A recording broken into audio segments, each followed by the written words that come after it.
Visto isso, agora a gente vai estar relembrando como é que é a notação científica. Quando o valor ele possui muitas casas decimais, é mais convencional a gente estar utilizando a notação científica. A notação científica é muito útil porque ela consegue separar somente aquela faixa de precisão dos valores decimais. E como é que seria a fórmula?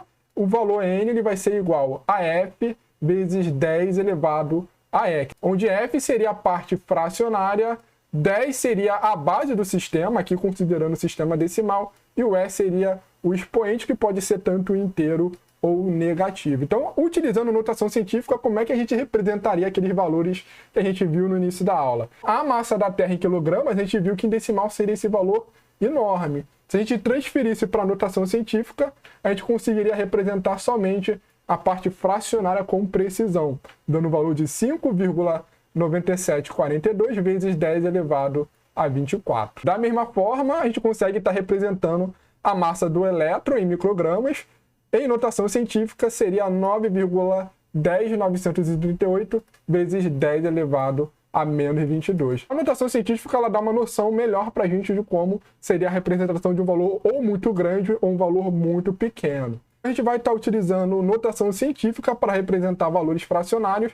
Uma questão que a gente vai ter é quantos bits a gente vai precisar para representar tanto a mantissa o expoente de uma notação científica. Existem várias maneiras de a gente conseguir fazer uma representação da notação científica na linguagem binária, mas a gente vai estar estudando aquela que é a mais utilizada atualmente, que é o padrão I3E754. Então, a gente vai conseguir especificar um valor de ponto flutuante utilizando a notação científica. E um valor de ponto flutuante ele recebe esse nome porque a parte decimal ela varia. A gente pode representar números com diferentes casas decimais, números com 2, 3, 4 e assim sucessivamente. Existe a representação de valores decimais com ponto fixo. No ponto fixo a gente limita a quantidade de casas decimais. Então a gente só conseguiria representar, por exemplo, um número com 2 casas decimais ou com 3 casas decimais e assim sucessivamente. Por isso que a gente diz que os números decimais a gente adota a representação de ponto flutuante,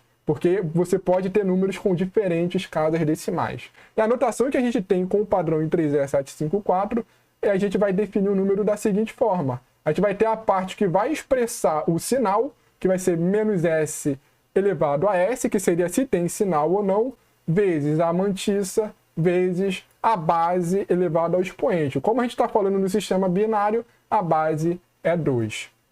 Então vamos estar vendo um exemplo de como seria essa representação considerando o formato de 32 bits. O padrão em 3E ele tem diferentes formatos. Tem para 32 bits, 64 bits e outros tamanhos mais específicos. Então para 32 bits a gente vai ter essa configuração. A gente vai dividir esses 32 bits em 3 campos. Vai ser 1 bit para estar armazenando a parte do sinal, 8 bits para a gente armazenar o expoente e 23 bits para a gente estar armazenando a mantissa, seguindo o formato que a gente viu anteriormente. E esses campos eles vão ter que estar nessa ordem. A gente diz que um valor de ponto flutuante com 32 bits ele é um valor com precisão simples. Outro formato que o padrão I3E754 oferece é para representar um valor com 64 bits, e a gente diz que é um valor de precisão dupla. Então, nesse valor, a gente vai estar dividindo os campos da seguinte forma. A gente vai ter 1 bit utilizado para armazenar o sinal, vamos ter 11 bits para armazenar o expoente e o restante de 52 bits para estar armazenando a mantissa. Ele é considerado precisão dupla porque a gente vai ter mais bits para armazenar a parte fracionária, com mais precisão. O número com precisão dupla, a gente vai ter mais precisão nas operações, porque a gente vai ter mais bits para representar as casas decimais. E além desses dois tipos de formato, o padrão em 3E tem outro tipo de representação, que ele chama de precisão estendida com 80 bits. Então, nesse formato de precisão estendidas, a gente vai ter 15 bits para expoente, 63 bits para mantissa e 1 bit que não vai ser utilizado. Esse formato de precisão estendida, a gente pode estar utilizando para reduzir a chance de overflow e aumentar a precisão do nosso número.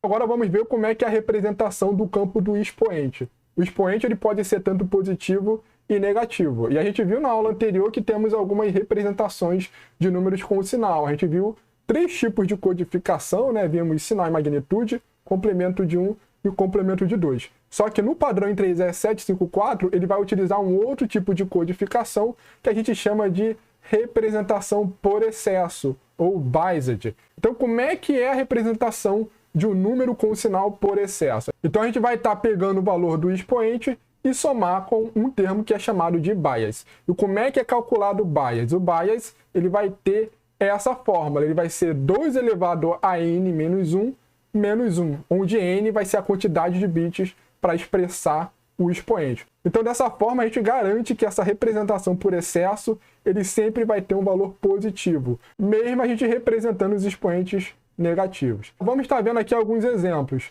Considerando, então, o formato de precisão simples, onde a gente vai ter 8 bits para armazenar o expoente. A gente vai calcular o bias da seguinte forma, vai ser 2 elevado a 8 menos 1, que é igual a 2 elevado a 7 menos 1. Então, 2 elevado a 7 é 128, menos 1, 127. Então, o 127 vai ser o valor do bias. Então, para representar cada expoente, a gente vai estar somando com 127. Um exemplo do expoente 37.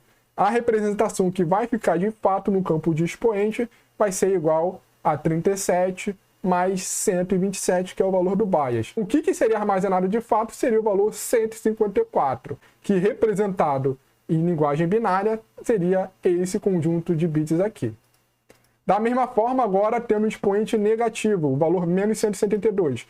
A representação final de fato seria menos 172 mais 127. Então, repare que aqui a gente vai resultar no valor positivo 55, e esse valor 55 que de fato seria armazenado no campo de expoente. Vamos ver agora um exemplo de como seria utilizando a precisão dupla. No formato de precisão dupla, a gente vai ter 11 bits utilizados para armazenar o expoente. Então, o bias a gente vai calcular da seguinte forma. Será 2 elevado a 11 menos 1, que é igual a 2 elevado a 10 menos 1, igual a 1024 menos 1, que é o valor 1023. Então, para representar os expoentes que a gente viu anteriormente, a gente vai representar, então, o 37 como 37 mais 1023, dando aqui o valor de 1060. E para o expoente menos 72, vamos representar como menos 72 mais 1023, dando o valor de 951.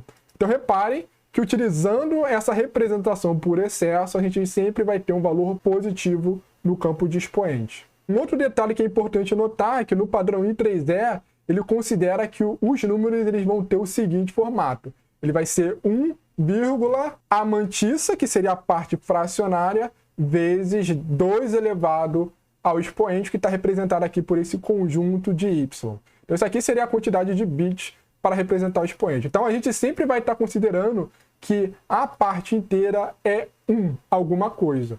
Então, dado isso, a parte que vai na mantissa é sempre a parte fracionária. Então, a gente tem sempre que tomar esse cuidado na hora de transformar em notação científica. A gente tem sempre que se atentar de colocar o primeiro 1 na frente. A gente não representa a parte inteira utilizando o padrão em 3E754. E a gente diz que o número nesse formato ele é um valor normalizado, porque a gente só tem um dígito representando a parte inteira e os demais dígitos são a parte fracionária.